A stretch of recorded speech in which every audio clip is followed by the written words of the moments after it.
Ok, bonsoir à tous chers amis. Nous sommes ce soir d'abord à une date importante, 7 Rejvan. Zayin Rejvan, c'est une date importante parce que c'est la date qu'en Israël, ils commencent à demander Veten Talumata. Ils commencent à demander la pluie. D'abord, on va voir sur ce point justement pourquoi c'est une date importante et pourquoi. Alors, bien sûr, la différence avec nous qu'en dehors d'Israël, on demande la pluie à partir du 5 Rejvan. Comment ça va, grand rabbin? Ça va, ça va. Exactement, voilà, faut aérer, exactement. C'est bien dit, c'est mieux que d'être enfermé. Donc en Israël, ils commencent à demander la pluie ce soir. Alors c'est vrai qu'on a commencé Mashivaroach, Marid Agashem, Shvina Atzeret, mais Veten Talumata dans Bachenu, Barech Alenu. Il commence ce soir, nous commence le 5 décembre chaque année. Entre le 4 et le 5 décembre, on peut faire tout un cours dessus. Pourquoi on attend 60 koufot après qu'on a commencé en Tishri? C'est pas le sujet de ce soir, c'est juste pour dire que c'est une date importante. Pourquoi? On a vu la palette Salomba en 86, du fait que ça montre l'amour et la dépendance qu'on a du peuple juif l'un pour l'autre. Pourquoi la Torah elle te dit qu'il fallait attendre 2 semaines? Alors qu'on a tous demandé Mashiv Aroach, Shmini Atzeret, on n'a pas besoin d'attendre 2 semaines encore. On est 2 semaines depuis Shmini Atzeret ce soir. Et la réponse en un mot, c'est le fait que la Torah elle te dit que puisqu'il fallait attendre qu'à l'époque, ceux qui sont venus au Beth Amikdash, dans le temple, pour pouvoir prier les 3 fêtes, etc., jusqu'à ce qu'ils retournent chez eux, l'endroit le plus lointain, c'était en Israël, ça prenait 2 semaines de temps, pour pas qu'ils marchent dans la boue ou avec la pluie, etc. Donc on attendait jusqu'à ce que le dernier juif rentre chez lui. Et une fois que le dernier juif est rentré chez lui, c'est là qu'à ce moment-là, on peut commencer à demander la pluie. De là, on va apprendre un enseignement richissime, comment on est tous responsables les uns des autres, et comment on est tous garants les uns des autres, à tel point que tu peux dire qu'est-ce qu'il y a, moi j'habite à 2 pas, j'habite à Jérusalem, pourquoi je vais me prendre la tête et attendre que l'autre il n'est pas revenu jusqu'à Eilat ou quoi que ce soit? Non, la Torah te dit que ça ne marche pas comme ça. Si jamais ton frère il n'est pas encore retourné, tu ne veux pas commencer toi à te permettre à demander la pluie. Ça c'est le point numéro 1. On ne demande pas la pluie à Mashivaroach? Alors oui, 2 fois on demande la pluie. Mashivaroach, d'abord je ne sais pas si tu sais. Faisons la réponse à cette question, c'est très intéressant, la question c'est une question très riche. On n'a pas le droit de demander des questions personnelles, des demandes personnelles dans les 3 premières bénédictions. Tu ne demandes rien, mais Shivaroach, tu ne demandes pas. Dans les 3 premières brachot, jusqu'à Kalakadosh, tu parles des louanges à Dieu. Qu'est-ce que Dieu y fait? Quand tu dis Mashivaroach, Marid Agashem, tu es en train de parler du fait que Dieu fait descendre la pluie. Tu ne demandes rien.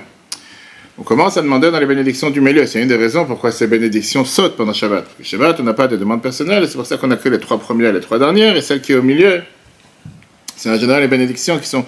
C'est plus, on fait savoir ce qui se passe Shabbat, ce qu'on faisait dans le temps. Quand est-ce qu'on demande ce qu'on a besoin? Depuis la première bracha, Chonen Adat, que tu commences à demander est-ce que tu es l'intelligence, etc., jusqu'à Modim. Ça, c'est quand tu demandes ce que tu as besoin. Et donc, une des brachot qu'on demande, Barech Alenu. Barech Alenu, qui est la bénédiction dans laquelle on demande de pouvoir avoir en été la rosée et en hiver la pluie. Donc, la vraie demande, tu ne l'as pas encore demandé. Pour l'instant, Shmini Atzeret t'a souvenu le fait, justement, que Dieu, il envoie la pluie à partir de cette période. Tu t'as pas demandé. Tu as attendu 2 semaines. On est maintenant 2 semaines après Shmini Atzeret. Jeudi soir, ça fait exactement 2 semaines. Et là, maintenant, on demande à Dieu, Barech Alenu, il fait nous tomber la pluie, dans Bachenu, etc. Et là, on demande, Veten Talumata, que tu donnes la pluie.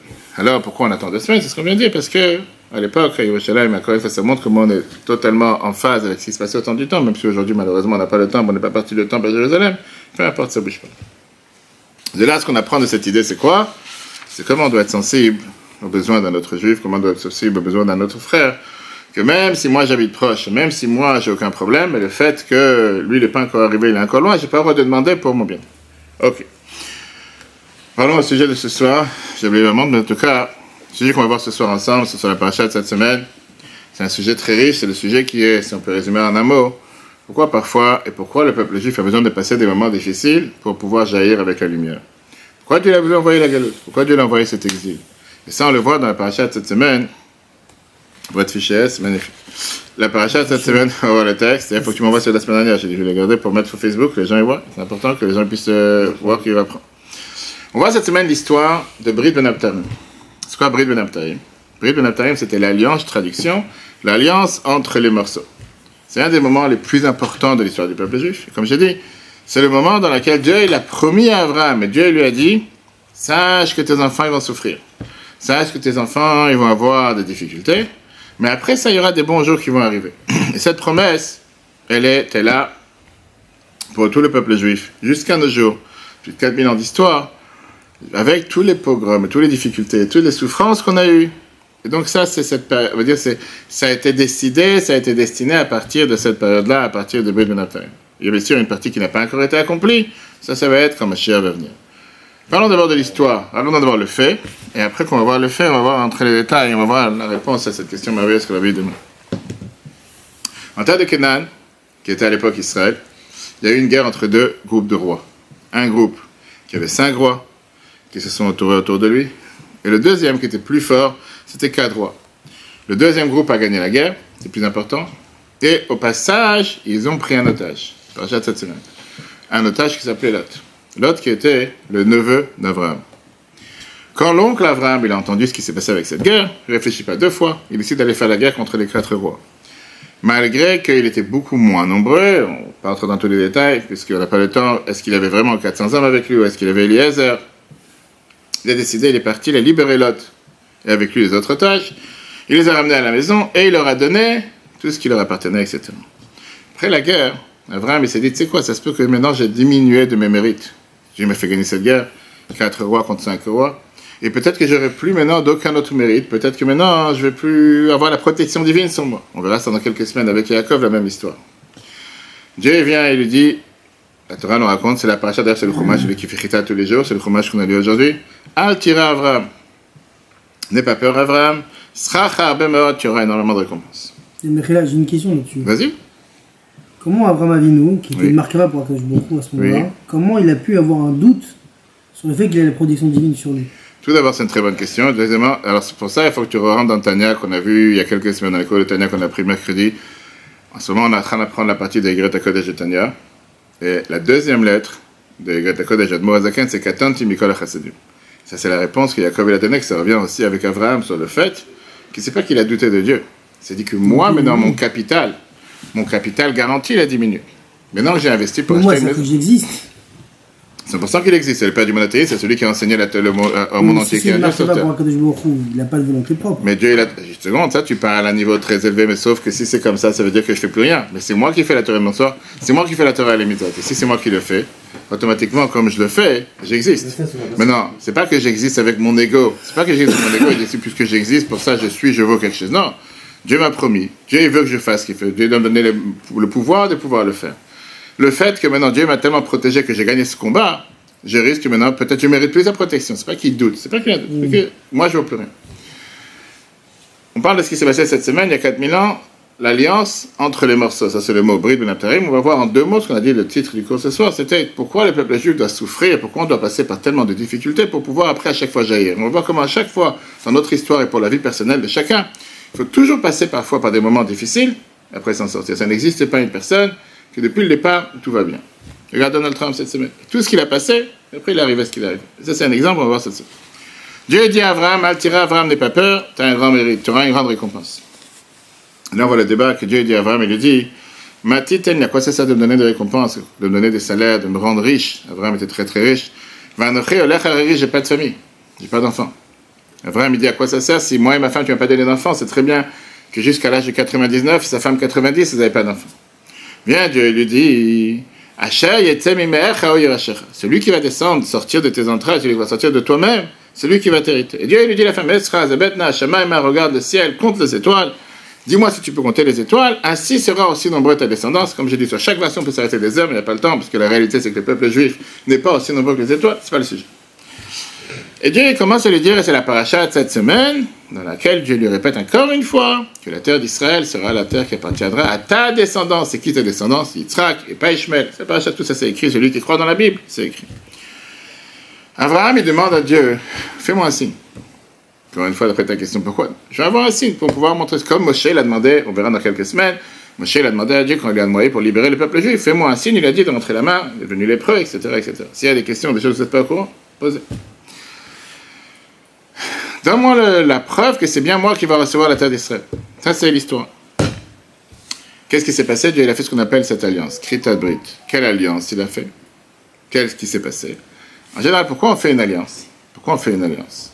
On fait une alliance en général entre 2 amis proches dans laquelle on se dit que quoi qu'il arrive, peu importe ce qui se passe, on ne va jamais se séparer. Même si on est énervé l'un contre l'autre, même si on a fait des choses l'un contre l'autre, etc. Il y a des alliances qui se font aujourd'hui entre des pays, entre des organisations, entre des sociétés.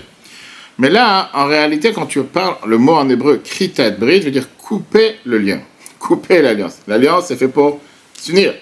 Couper l'alliance, comme l'alliance du mariage, qu'on dit que maintenant c'est uni. Kritat brit, ça veut dire que c'est séparé. Et la réalité, elle est que ça vient justement de ce qui s'est passé à l'époque. Comment à l'époque, les gens faisaient une alliance? Ils prenaient un animal ou plusieurs animaux. Je parle à l'époque, on remonte il y a des milliers d'années en arrière que la Torah nous raconte, ils les coupaient en 2 morceaux. Et ils passaient entre ces 2 morceaux en disant que nous, maintenant, on va s'unir grâce à ça qu'on est passé. Pourquoi, comment? Encore une fois, ce n'est pas le sujet. Dieu dit à Abraham, cette semaine, à la paracha de cette semaine, fais la même chose. Prends un veau, prends une brebis, prends un bélier, prends un oiseau, coupe-les en morceaux. Une fois que tu vas les couper en morceaux, tu vas rentrer à l'intérieur, tu passes à l'intérieur, et comme ça sera la preuve qu'on a eu cette alliance, et on a fait cette alliance entre nous. Je vous lis le texte, parce que c'est important d'avoir le texte, après on va rentrer dans le vif du sujet, la paracha. Ça, c'est les Pessirot ou c'est juste. Non, ça, c'est le Chumash. C'est le texte, d'abord, après, on va voir ce que le rabbi te dit dessus, mais d'abord, il faut voir le texte. À moins que tu veux que je saute l'histoire. Non, c'est pour comprendre sur quoi on. Alors, c'est ça, parce que j'ai dit, avant de rentrer dans l'explication du rabbi, d'abord, comprenons les faits. Pour ça, je raconte dans les faits, qu'est-ce qui s'est passé. C'est quoi cette alliance que Dieu a fait avec Abraham. Donc, la paracha Bereshit, si tu as lu Chumash, tu fais Chita tous les jours, tu lis Chumash tous les jours. T'essayes. Alors, le Chumash d'aujourd'hui, c'est le chapitre 15, verset 7-21. Et on va faire le texte ensemble, et pour ça j'ai dit c'est important d'avoir la connaissance du texte, pour ça je parle toujours dans la priori que personne, on part de zéro, et après on va voir. Voilà, d'abord le sens. Et d'ailleurs on a vu dans le cours, je disais tout à l'heure, au Betrabat ce lundi soir, on a commencé depuis le début de cette année les sikhot du Rashi, les explications de Rashi d'après le Rabbi qui est richissime depuis 60 ans. Comment on a appris pourquoi Dieu il a changé le nom d'Abraham. Cette semaine il a rajouté le He, qu'est-ce que c'était le plus, pourquoi il n'a pas enlevé le Resh, c'est un autre sujet si tu veux après résumer. Ou bien tu peux écouter le replay sur l'application. Je t'ai envoyé la semaine dernière, mais je sais pas si tu as écouté. Ok, Dieu il dit, je veux dire le texte, Dieu il dit, Vayomer elav Elokim, Dieu il dit à Abraham, il lui dit à Abraham, Ani Hashem asher hotzeticha me'ur Kasdim, moi je t'ai fait sortir de la terre de Kasdim, on a vu ça au départ de la paracha. Malheureusement, ces semaines, on avance chaque année, chaque semaine de 1000 ans. Première paracha c'est 1000 ans, deuxième paracha 1000 ans, et là on avance de quelques centaines d'années, ça passe vite. Mais, pour te donner cette terre pour l'hériter. Vayomer Abraham Elokim, Dieu dit à Abraham, il dit à Dieu, d'où je saurai que la terre d'Israël m'appartient. C'est la réponse qu'on dit aux nations. Après, en vrai, c'est ça qui demande. Tout à fait. C'est que tu vois le symbole, que c'est la mienne. Peut-être c'est pas la mienne, puis tu me dis, mais c'est pas. Dieu lui dit, ça c'est le signe avec lequel tu vas savoir que la terre sera la tienne. Écoutez bien, parce que c'est tellement riche, c'est l'actualité. Prends pour moi un veau triple. Alors, il y a plusieurs explications dessus. On va prendre l'explication simple. 3 veaux, 3 brebis, 3 béliers et un oiseau. Abraham, il fait ce que Dieu lui demande. Il a tout pris, il a coupé chaque animal en 2. Et il a donné, il a mis les 2 parties des animaux les uns en face des autres. Il a mis la moitié un et la moitié d'un côté, la moitié de l'autre. Et il n'a pas coupé l'oiseau. Écoutez bien les détails, c'est important pour après. Arrive, la Torah continue. Il y a un nec qui est venu pour voir manger il a vu des morceaux de viande. C'est-à-dire, je prends un morceau, comme on connaît les aigles dans le désert ou dans les montagnes, il vient, il prend un morceau pour se partir. Abraham, il a fait sauver l'aigle. Ne touche pas. Le soleil va se coucher. Abraham, il s'endort. Et il a eu une énorme peur. C'est quoi cette histoire? Qu'est-ce qu'il vient de voir? Couper des morceaux, mais de côté, un nec qui vient, il a fait sauver. Abraham, Dieu dit à Abraham, sache une chose, tes descendants seront des étrangers dans une terre qui n'est pas la leur. En 2 mots, on va aller en Égypte. On va avoir des souffrances en Égypte parmi les Égyptiens.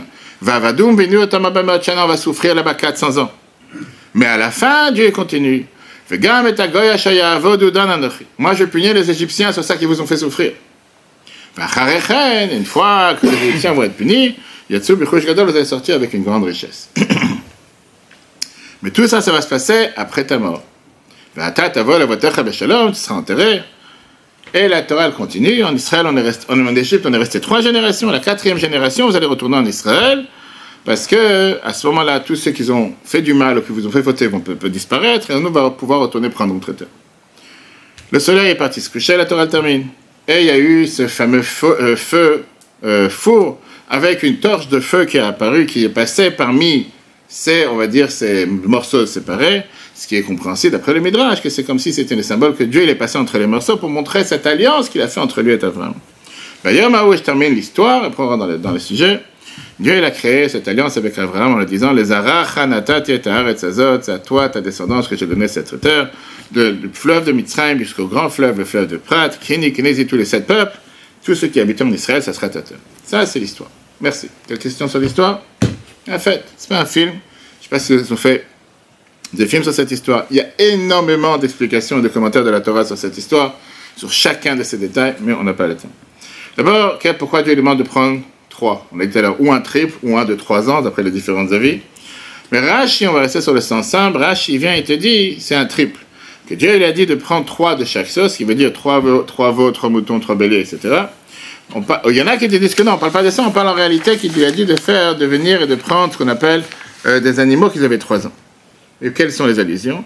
Il y en a qui te disent que ça fait allusion au korbanot, au sacrifice qu'on a mis dans le temple, que c'était des sacrifices qu'ils avaient 3 ans ou qu'ils avaient un certain âge. D'autres qui disent que ça fait allusion aux 3 patriarches, Abraham, Yitzhak et Yaakov. On voit qu'Abraham, il a amené une langue de bélier, on verra ça la semaine prochaine avec les invités, une langue de veau, pardon. Dans la Hakeda, dans le sacrifice d'Yitzhak, on voit le bélier. Yaakov, on voit les habits de brebis, de chèvre. Il y en a qui te disent que ça fait allusion aux 3 galiotes, aux 3 exils. L'exil de Yavan, Madaï et Paras, grec, Madaï et Perse, etc. C'est quoi le bélier, l'aigle, qui est venu, qui a mangé les morceaux et qu'Abraham le fait balancer, l'envoie le plus loin. Targum Yonatan Ben Uziel, il vient et te dit, ça vient faire allusion aux nations du monde qui essayent de venir, de vouloir exterminer le peuple juif. Dans cette vision, on parle maintenant de plus de 4000 ans d'histoire. Dieu dit à Abraham, et Abraham, il est fait sauver, il est fait envoyer, il chasse l'aigle, en 2 mots, que les nations du monde vont jamais pouvoir exterminer le peuple juif. D'autres avis, qui est Rashi dit non, au contraire, l'aigle, ça fait allusion à David. Parce que David, il vient, il veut détruire toutes les nations du monde. David, il a fait la guerre pendant 37 ans. Et Dieu, il ne le laisse pas parce qu'il dit que ma chair va venir, il va s'occuper de ceux qui nous ont fait du mal. Ok. Qu'est-ce qu'on vient de voir? Que Dieu dit à Abraham, tes descendants seront étrangers dans une terre qui n'est pas la leur pendant 400 ans, et on sait qu'il y a beaucoup de débats dessus, on peut revoir sur Torah.fr comment se calcule les 400 ans alors qu'on était en Égypte seulement 210 ans. Les 400 ans, ils ont commencé depuis qu'Yitzhak est né, et jusqu'à ce qu'on est sorti d'Égypte, ça fait au total 400 ans. Et les commentateurs te disent que malgré que ça a commencé 190 ans plus tard, mais au final, le fait qu'Abraham, Yitzhak et Yaakov, ils ont dû à chaque fois bouger, même si Yitzhak n'est pas rentré en Égypte, c'est ça le calcul des 400 ans. Quel est le symbole, quel est le message qu'on a de cette histoire? Pour maintenant entrer dans le sujet. L'histoire, elle est que Dieu il dit à Abraham, sache que ton peuple, que je crée à partir de toi, c'est un peuple qui va souffrir. Il y aura des moments difficiles. Très bien. Mais en fin de compte, à chaque fois qu'il y aura un moment difficile, ils vont sortir la main comme vainqueurs. Mais il y aura des moments difficiles. Et ça, c'est l'alliance que Dieu a fait avec Abraham en lui promettant que le peuple juif va hériter la terre d'Israël, où il habitait les 10 peuples, et qu'en fin de compte, on va toujours s'en sortir, et que ma chère amie, on va hériter la terre encore une fois à nouveau. Jusqu'à là, un sens simple pour M. le Rabbi. Maintenant, rentrons dans une magnifique explication que le Rabbi l'Admor a plusieurs demandes, qui est, il y a quelque chose qui dérange ici. On n'entend pas la réponse d'Abraham dans tout ça. On entend ce que Dieu lui dit, on entend cette histoire, on entend ce qui s'est passé, on entend qu'il y a eu cette alliance.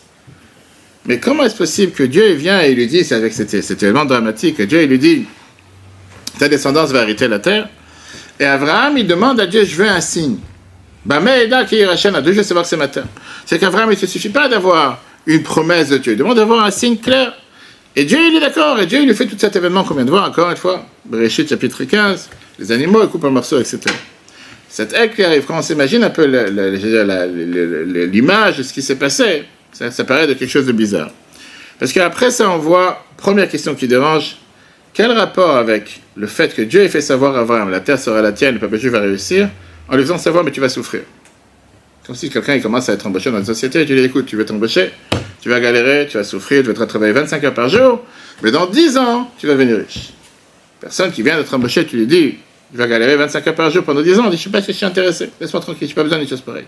Abraham, il est au début de son chemin, c'est la première fois cette semaine que Dieu lui dit, Lech lecha, Dieu lui donne la première mission, va de ton pays natal, va vers la terre que je vais te montrer, il lui dit pas, on y croit, et la première bombe qu'il lui met sur la tête, tu vas souffrir. Je ne suis pas venu pour souffrir, monsieur, personne ne sache à souffrir, c'est le numéro 1. Comment ça prépare Abraham pour ce qui va se passer plus tard, le fait que plus tard, tu vas t'en sortir. C'est trop facile, parce que nous, on connaît l'histoire, c'est comme d'habitude, on vient de la fin de l'histoire. Mais quand on se met au moment où Abraham reçoit cette demande de Dieu, il y a quelque chose qui dérange, mais ce qui dérange, il n'y a pas que ça. Imagine-toi. Il faudrait qu'Abraham mérite. Je t'ai rien demandé. Je n'ai pas cherché à devenir ton peuple élu, ton peuple choisi. C'est toi qui me cherches. Mais pour que le peuple soit. Alors, ça va être à la fin, on va comprendre pourquoi. Mais je dis, maintenant, on est au départ. Dieu vient chez Abraham, il dit, voilà ce qui va se passer, je vais donner à ta descendance, mais tu vas souffrir. Je ne cherche pas à souffrir. D'ailleurs, beaucoup de commentateurs te disent que quand Dieu dit à Abraham, ton peuple a souffert 400 ans dans une terre qui n'est pas leur, après ils vont sortir avec une grande richesse. Abraham, il a clairement dit, ne m'envoie pas en exil, ne m'envoie pas 400 ans souffrir, ne m'envoie pas de grande richesse. Ni l'un ni l'autre, merci, laisse-moi vivre tranquille. Imaginons un couple qui est sous le mariage, sous la choupa. T'es marié? Non. Et toi, t'es marié? Un couple qui est sous la choupa? Non, il m'a donné le destin. Et toi, t'es marié, Luc? Non, pas marié. Et tu as énormément de gens qui viennent pour le mariage, et tout d'un coup, il y a cette alliance, on a parlé tout à l'heure d'alliance, que tu mets sur la bague de la Kala. Le Khatan, il demande au Rav, quand je fais des mariages, je vais avoir les micros de quelques mois, il dit quelques mois à sa femme, quoi que ce soit. Ok. Et il dit à la Kala comme ça. À la fiancée, il lui dit, sache que maintenant, on va rentrer dans l'enfer. Maintenant, on va galérer, on va rentrer dans l'enfer. Nos enfants, ils vont souffrir, ils vont être. Bien sûr, je dis dans tous les mariages qu'un mariage, c'est l'enfer, mais il faut travailler. Nos enfants, ils vont énormément souffrir. Ils vont être exilés dans une terre étrangère. Et ils vont souffrir matériellement et spirituellement. Mais t'inquiète pas, à la fin de notre vie, on aura du bonheur. Je pense qu'une femme normale, c'est-à-dire quoi, tu es en train de me faire peur, tu es en train de me menacer, qu'est-ce que tu es en train de faire? Le jour du mariage, je ne peux pas attendre ça dans un an, le lendemain. Sous la choupa, tu dois dire ça à tout le monde qu'on va souffrir, qu'on va galérer. Qu'est-ce que tu es en train de me faire peur? C'est pas le moment.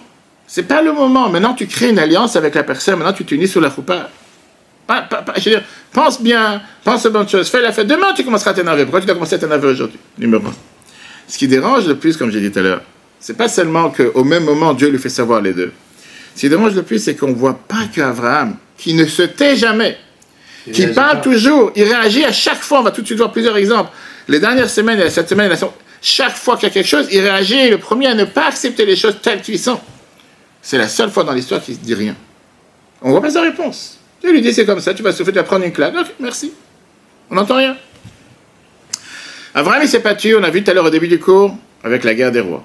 Quand ils ont capturé son neveu Lot, il a dit, je ne peux pas. Ils ont capturé mon neveu, je prends l'armée, je vais faire la guerre, je vais le chercher, je vais risquer ma vie pour aller sauver un otage. Très bien.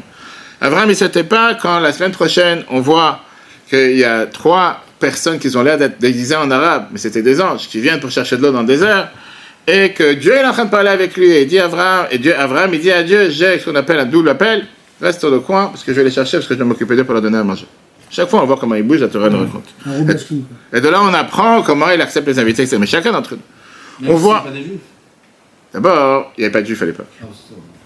Les juifs sont nés après matin Torah. Deuxièmement, tout le monde sait. Parce que la Torah te dit qu'ils avaient des visages d'arabes. C'est ce que la Torah te dit. On était là-bas aussi. D'accord, l'idée c'était quoi? Pourquoi ils sont venus d'abord? C'était des étrangers. La Torah dit que c'était des passants, peu importe, mais ils n'avaient pas l'air d'anges en 2 mots au départ. Après ça, on va voir la semaine prochaine comment, quand Abraham, il y a l'histoire de Sodome et Gomorrhe. Dieu, il veut détruire tout. Tu vas me dire, mais Abraham, qui tu es pour venir t'opposer au plan de Dieu? Mais il dit à Dieu, je ne suis pas d'accord. Et la fameuse phrase qu'il dit à Dieu, Ashofet kol haaretz lo yaseh mishpat. Quelqu'un qui est capable de juger toute la terre comme Dieu, tu connais le bien et le mal de chacun, tu mélanges tout, tu vas tout casser, tu vas tout détruire, tu vas à Djebalia, tu détruis tout. Il y a des gens bien, protège les gens bien. Et on voit comment le dialogue, qui commence avec 50, 30, 40, jusqu'à ce qu'il finit à la fin. Il n'est pas capable de trouver même 9, etc. Maintenant, est-ce que ses propres enfants sont moins que les gens de Sodome et Gomorrhe? Dieu, il vient, il lui dit, tes enfants, ils vont souffrir. Alors qu'il n'en a pas encore. Peu importe, tu vas avoir des enfants, etc. Surtout qu'Abraham, il peut venir dire à Dieu, j'ai même pas encore d'enfants sur terre. Tu déjà me dis, toi, tu vas avoir des enfants, ils vont être malades, ils vont souffrir, quoi. C'est pas besoin d'une chose pareille. Et qu'il va passer des centaines d'années, c'est pas qu'il va souffrir demain. C'est très bien que, quand est-ce qu'a commencé le vrai exil en Égypte? Après Jacob, une fois qu'Jacob a laissé ses enfants, etc. Imagine-nous le personnage, que quelqu'un vient et te dit, tu vas, dans 400 ans, tu vois comment ils vont galérer, ils vont souffrir. Imagine que Dieu dit à Abraham, vous allez avoir l'enfer en Égypte, et les bébés qui vont mourir dans le sang, que Pharaon va se laver dans le sang, etc. Et on voit à aucun instant qu'Abraham prend la défense et qu'il dit, tu sais quoi, il y a quelque chose qui n'est pas clair ici. Il prend la défense de tout le monde et il ne prend pas la défense. Le Rabbi Azakan, il explique ça dans Torah. Le Rabbi, il explique ça dans l'écoute Sichot 2, page 358. Après, tu as le replay. 358. 358, c'est mes chers. Ok. Mais non, ce n'est pas des choses faciles à comprendre. Ce pas des choses faciles.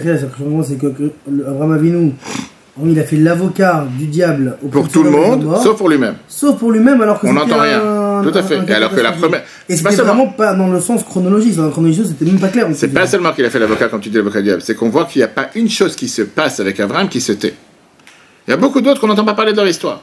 Là, on voit que chaque chose, il y a la guerre, il va faire la guerre. Chaque chose, il bouge, il est actif, il est présent. Moshe, on ne connaît pas son histoire. Moshe, tu ne connais pas son histoire depuis qu'il a 30 ans jusqu'à 80 ans, la Torah n'en parle pas. On connaît du Midrash, la Torah n'en parle pas. Là, Abraham, la Torah te parle de sa vie. Et là, on voit qu'il n'a pas pris leur défense et quoi que ce soit. La Bible te donne ici une leçon de vie qui est tellement riche, et c'est surtout une leçon de vie par rapport à chacun d'entre nous, et c'est une leçon de vie, malheureusement, avec ce qui se passe depuis le 7 octobre en Israël. Mais c'est pas seulement le 7 octobre, c'est tout. Ça peut être la Shoah, ça peut être l'Inquisition, l'expulsion, tout. Toutes les souffrances du peuple juif, tout est réuni dans la vie de chacun d'entre nous. Des fois, les gens se posent des questions. Pourquoi je dois avoir des moments difficiles? Pourquoi tu dois arriver en Seine-et-Marne? Il y a tellement de difficultés, il y a tellement de... Je sais pas, là, 80... Chacun peut se poser des questions. Abraham n'écrit pas. Pourquoi Abraham n'écrit pas? Parce que d'abord, Abraham, il sait très bien qu'il n'a pas envie que ses enfants souffrent, il n'a pas envie d'exil. Mais il sait, au fin fond de lui-même, que son peuple, le peuple juif, ne va pas pouvoir devenir ce qu'il va devenir et recevoir ce qu'il va recevoir sans passer par là. N'importe quelle femme qui tombe enceinte, elle sait très bien que tôt ou tard, si ce n'est pas le 7e mois, le 8e mois, le 9e mois, elle devra passer par l'accouchement. Et un accouchement, ce n'est pas le plus beau des moments sur Terre. Bien sûr, quand je parle de beau, il y a des souffrances. Je vais prendre l'épidural, tout ce que tu veux. Il y a des souffrances. Mais n'importe quel parent, et surtout une femme, est prête à prendre ce sacrifice sur elle. Et c'est d'ailleurs une des raisons pour que la Torah te dit qu'elle devait amener un sacrifice après l'accouchement. Parce qu'en général, on dit que les femmes, une fois qu'ils accouchent, elles disent « j'ai plus envie d'avoir d'enfant à cause de la souffrance ». Elle sait qu'elle devra passer par ce moment-là. Mais elle est prête volontairement à le faire. Un soldat, que ça s'appelle Golan ou quoi que ce soit, qui va te faire ce parcours de courir dans des kilomètres et des kilomètres avec du poids sur toi, 50 kilos, etc. Et qui sait sous la chaleur, c'est le truc. Ou si c'est courir comme si c'est la BRI ou la GIPN, va savoir sous des grilles et monter sur des montagnes et sauter. Pourquoi ils se prennent la tête? Pourquoi ils se prennent la tête à faire des choses pareilles? Parce que c'est qu'au bout, il y a le diplôme, le fait de pouvoir faire partie de la BRI, le fait de pouvoir faire partie de la GIPN, de pouvoir faire partie de l'élite de Tzahal. Et pour ça, ça demande énormément d'efforts et de souffrance, que tu veuilles ou pas. La réalité, elle est que tous ceux qui commencent le parcours au départ, il n'y a qu'une minorité qui termine à la fin. Il y en a beaucoup qui craquent au milieu, il y en a beaucoup qui lâchent au milieu, il y en a beaucoup qui disent c'est pas pour moi. Qui commence même pas. Ceux qui commencent, on ne parle pas. Là, on parle de ceux qui commencent, d'accord? Le Rabbi te dit le message que Dieu a fait passer à Abraham, et c'est pour ça qu'on va revoir maintenant le texte, c'est important de voir le texte. Le message que Dieu a fait passer à Abraham, c'était quoi? C'était que n'importe quel, je veux dire, pas seulement réveil, n'importe quelle fois qu'on peut lever la tête, et n'importe quelle fois qu'on peut avancer dans la vie, doit passer par un moment difficile. Bien sûr, on demande tous les matins à Dieu qu'on ne peut pas avoir des moments difficiles, mais comme j'ai dit, un enfant, pour naître, il doit passer par les contractions. Et de la même manière qu'un enfant, pour pouvoir commencer à marcher, doit tomber et se faire des bleus, et un parent qui n'accepte pas que son enfant tombe pour pouvoir apprendre à marcher, il n'apprendra jamais à marcher, qui dit tu restes dans une cage, jusqu'au moment où tu développes la manière de pouvoir marcher, tu vas marcher. Non, il va marcher, va tomber, il va marcher, va tomber, ça va commencer à apprendre à marcher. Qu'est-ce que Dieu dit à Abraham ici? Le peuple juif, c'est le peuple qui va recevoir la Torah. Le peuple qui va devenir le peuple élu, le peuple choisi, va construire le temple, va aller en Israël, etc. Mais ça se passe pas comme ça. Ça se passe pas juste avec, on va dire, la norme, la routine. Non, il faut quelque chose de hors norme. Ça n'existe pas une personne qui se lève le matin et commence à marcher. Un enfant, il a commencé à apprendre, un pas, il est tombé, etc. Le peuple juif, à travers tout ce qu'on a passé pendant 4000 ans d'histoire, aujourd'hui, comme j'ai dit, aujourd'hui, nous, on est à la fin du film. Donc c'est plus facile pour nous de parler. Mais au départ, Abraham, où il était dans sa situation, il n'avait pas encore vu la fin du film. Tout ce que le peuple juif a pu passer, c'est toujours eu le plus grand moment qui est passé après la plus grande difficulté. Et après chaque difficulté, c'était la Gemara qui a été dévoilée. Après c'était Shulchan Aruch, après l'acquisition d'Espagne. Après c'était la Chassidut il y a 300 ans. Après la Shoah, on a retourné en Israël et tout ce qui se passe et tout ce qui se développe en Israël. Et après chaque guerre, il y a toujours eu, après une défaite, après une marche en arrière, on est parti beaucoup plus loin. Mais il fallait passer par marche en arrière. Le Chumash Varim nous parle de ça, mais l'Admor HaZaken, il t'explique ça longuement dans le chapitre 29 de Tanya. Il te dit qu'un juif, son but c'est quoi? Son essentiel, c'est le Nefesh Elokit, la Neshama. Sauf qu'en règle générale, un juif, par nature, il veut toujours faire ce que Dieu veut. C'est ce que Dieu a demandé à chacun d'entre nous. Mais on est enveloppé dans cette couche grossière qui est le corps, qui pas forcément laisse l'âme s'exprimer, pas forcément laisse l'âme agir. Et donc, le matin, je me lève avec l'envie, la passion de dire aujourd'hui, je vais faire tout à merveille. Je vais mettre filet, je vais prier, je vais faire tout ce qu'il faut. Et le premier téléphone que tu appelles, une ennui, une angoisse, ta femme, ton mari, la banque, peu importe. Tu es bloqué dans un embouteillage 2 heures, tu commences à t'énerver sur le monde entier et le bon Dieu inclus. Arrive le soir, tu n'as pas mis les dessus. Tu t'es pas levé en disant je ne vais pas le faire. Tu t'es levé en disant je vais le faire. Mais sauf que Dieu il a fait en sorte que comme la Neshama, même si elle veut faire le meilleur, elle est enveloppée dans ce corps, ça fait que pas forcément j'ai réussi à faire ce que je devais faire aujourd'hui. Très bien. Et donc, une fois que quelqu'un il a eu ce qu'on appelle cette descente, ou cette défaite, ou ce mal, ou cette difficulté, ça lui a coûté cher. Il s'est dit, ah maintenant je vais prendre que demain, je ne vais pas mettre ça de retard pour plus tard, je vais faire la première chose. Quoi qu'il arrive, je ne vais pas sortir de la maison sans le faire. Comme ça ne va pas se reproduire ce qui s'est produit. Et comment il a pris cette décision? Parce que d'abord, il a eu cette défaite, d'abord, il a eu cette angoisse. Je parlais avec quelqu'un tout à l'heure, j'étais avec quelqu'un à l'hôpital, et on parlait sur qu'il y a des fois des gens que tout le temps qui n'ont pas un problème de cœur ou quoi que ce soit, on peut arrêter de fumer. Il y a des gens qui ont pris sur lui un pari avec quelqu'un. Mais en règle générale, quelqu'un qui a eu un souci de santé, il va commencer à plus faire attention. Sans ça, il se dit la vie est belle, il n'y a pas de souci, il n'y a pas quoi que ce soit. Quand est-ce que les gens commencent à valoriser la vie, respirer? Une fois qu'il y a eu le corona, les gens ils disent comment ils ont eu tellement de difficultés à respirer. Tout d'un coup ils se disent waouh, je respire tous les jours, combien je dois remercier le bon Dieu, comment je dois dire Ashayatza, et tout ce qu'on a entendu parler, tout ce qu'on voit dans la vie tous les jours. Normalement, c'est quand il te dit, on a vu ce qui s'est passé dans le désert. Il y a un exemple de ce qui s'est passé dans le désert avec les explorateurs. Les explorateurs reviennent d'Israël, qu'est-ce qu'ils disent? Les 10 sur les 12, on ne va pas pouvoir réussir parce que Kichazak ou ou parce que le peuple qui habite en Israël, les géants qui sont là-bas, ils sont plus forts que lui en disant qu'ils sont plus forts que Dieu. Qu'est-ce qui se passe? Tout le peuple juif se met à pleurer et tout le monde commence à dire laisse tomber. Et Dieu dit vous pleurez aujourd'hui en vain, vous allez pleurer pour toutes les générations à venir et à cause de ça, vous n'allez pas rentrer en Israël. La même semaine, la Torah te raconte qu'est-ce qui se passe? Un groupe de gens se lève, s'appelle les Mapilim, et ils décident nous on va aller en Israël, Marie, que Dieu ne l'a pas demandé. Je ne comprends pas. Tout à l'heure, hier, tu es en train de pleurer. Ce matin, tu es en train de pleurer, tout d'un coup, tu as décidé de changer. Ils se sont rendus compte de l'erreur. Et là, ils ont commencé à faire ce qu'on appelle tchouva. Ils ont fait marcher, ils ont avancé. Parce qu'encore une fois, Dieu attend d'une personne que parfois, pour pouvoir avancer, il faut monter. Je raconte cette histoire. Un juif qui avait des problèmes dans les affaires, il est parti voir le rabbi. Tout celui qui connaît le bureau du rabbi commençait. Le rabbi, il a la table en bois. J'étais plusieurs fois en Yechidut, en étudiant, je suis avec le rabbi assis. Cette personne, il se plaint en disant qu'il y a des difficultés dans les affaires, ça ne marche pas. Et le rabbi lui dit la fameuse phrase qui est écrite dans la Torah, Yeridat Tzorech Aliyah, que des fois il y a une descente pour pouvoir après aller plus loin. Et l'autre il dit, rabbi, tu sais quoi, vous êtes bien gentil, mais je connais la phrase. Tachlis, comme on dit, concrètement, dans les affaires ça ne marche pas. Et le rabbi lui dit, monte sur la table. Qu'est-ce qu'il monte sur la table? Le rabbi dit, monte sur la table. Il n'a pas compris. Il commence à faire, il demande, le rabbi demande, donc il commence à faire quelques pas en arrière pour monter sur la table. Le rabbi il arrête, et pourquoi tu es parti en arrière? Je sais parce que pour monter plus haut, il faut que je prenne de l'air en arrière. Fais-le, tu as la réponse.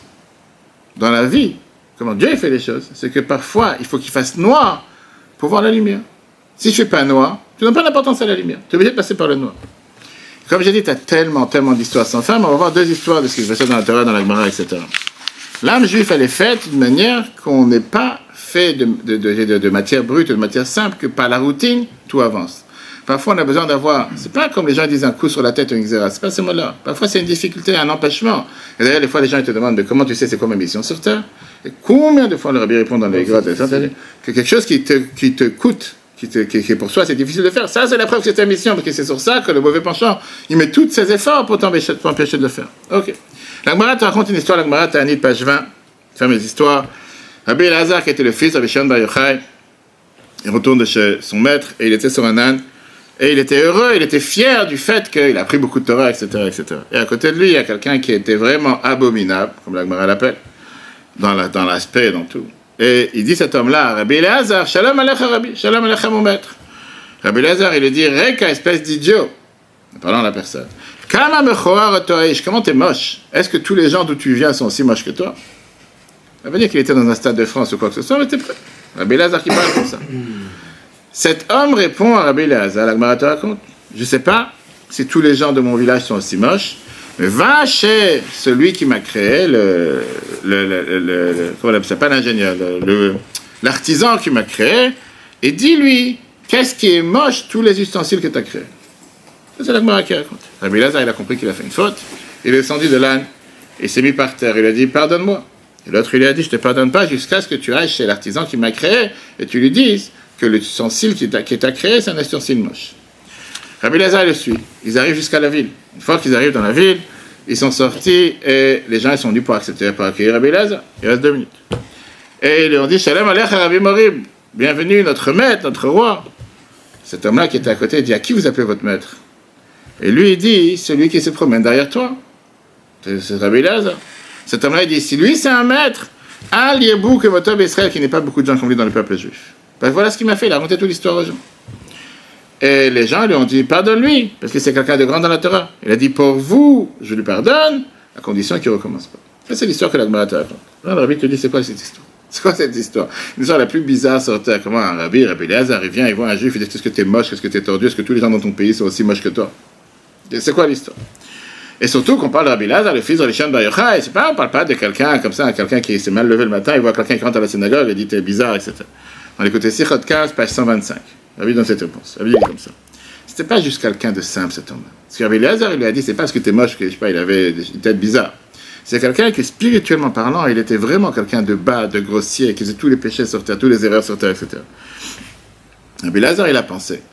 Le seul moyen de le faire réagir, c'est de lui faire prendre conscience. Il y a un Dieu qui t'a créé sur terre. C'est pas qu'il a descendu, parce que je suis d'accord, il faut surtout pas prendre ça, que tu vois quelqu'un aujourd'hui qui ne met pas les tunnels comme il faut, tu commences à l'écrire, c'est surtout pas ce qu'on doit faire. Mais Rabbi Elazar, il a compris, il lui a dit, écoute, il va essayer de le secouer. Ce qu'on appelle parfois aujourd'hui, quelqu'un qui s'est endormi ou qui est, comme j'ai fait plusieurs fois avec les formations avec madame, avec David Adam, les défibrillateurs, etc. Que quelqu'un que le cœur s'est ralenti, qu'est-ce que tu fais? Tu donnes un électrochoc. Ça, c'est ce que Rabbi Elazar, il a essayé de faire. Et la preuve que ça a marché, c'est que la seconde après, cet homme-là qui ne parlait pas de Dieu, qui ne parlait pas de Dieu ni quoi que ce soit, il dit, va voir Dieu, que tu te plains à moi. Moi, je suis moche, c'est Dieu qui m'a créé. Va lui demander pourquoi il m'a créé moche. Enfin, tout d'un coup, tu parles de Dieu. Jusqu'à maintenant, il y a eu 2 secondes, tu n'avais rien à faire de Dieu. Pourquoi tout d'un coup, tu parles de Dieu? Ça, c'est ce que Rabbi Lazare, il a essayé de faire. Et au final, il a pardonné, mais il a compris. Qu'est-ce qui s'est passé à l'intérieur de lui? Il a compris que Rabbi Lazare savait que lui parler gentiment, lui dire une phrase, il ne comprenait pas. Et la preuve, c'est qu'il n'avait pas changé jusqu'à maintenant. Mais ça ne veut pas dire que c'est ce que nous on doit faire, mais c'est ce qui s'est passé. Rabbi te termine, ça c'est la leçon qu'on apprend avec Abraham. C'est pas qu'Abraham il a accepté la souffrance de ses enfants. Abraham il a compris le message que Dieu lui dit. Le peuple juif, c'est un peuple qui est pour réussir, qui va jamais disparaître, comme on a vu toute l'histoire. Que même si l'aigle vient pour les manger, même si les nations veulent tout faire pour les faire disparaître, ils vont toujours être présents, c'est ma garantie. Et pour ça, il faut travailler. C'est pour ça que la Torah te dit, Adam la Malulan, pour ça, il faut agir, pour ça, il faut bouger, pour ça, il faut se dire qu'il faut passer par des moments difficiles. Clairement, être juif, c'est pas facile. Clairement, faire ce que Dieu lui demande, c'est pas quelque chose de facile, surtout dans 77. Mais il faut agir. Quand tu agis, tu vois la réussite. Pas seulement tu vois la réussite, tu vois comment Dieu il est présent avec nous à chaque instant, comme on a vu encore une fois cette semaine. C'est un enseignement merveilleux qu'on apprend dans cette paracha, et voilà pourquoi Dieu, depuis le départ, il lui a dit, et c'est la seule histoire dans la Torah que la Torah nous raconte sur Abraham, qui ne répond pas. Pas qu'il répond pas, il ne prend pas la défense. Il dit pas à Dieu, pourquoi tu vas les faire souffrir 400 ans? Parce qu'Abraham, il a compris le message. Pour pouvoir être ce qu'on doit être et obtenir ce qu'on va obtenir, il faut passer par une difficulté.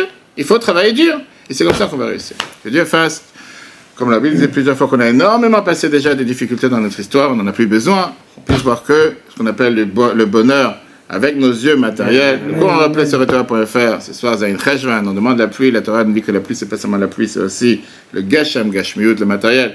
Qu'il y ait une abondance pour tous les peuples juifs. Le cours en replay sur Torah. Très bonne soirée à tous, si Dieu veut. À la semaine prochaine. Et le cours, il a refait un refouach Shema pour Colette Ben Sarah. Longue vie, bonne santé et que des bonnes nouvelles.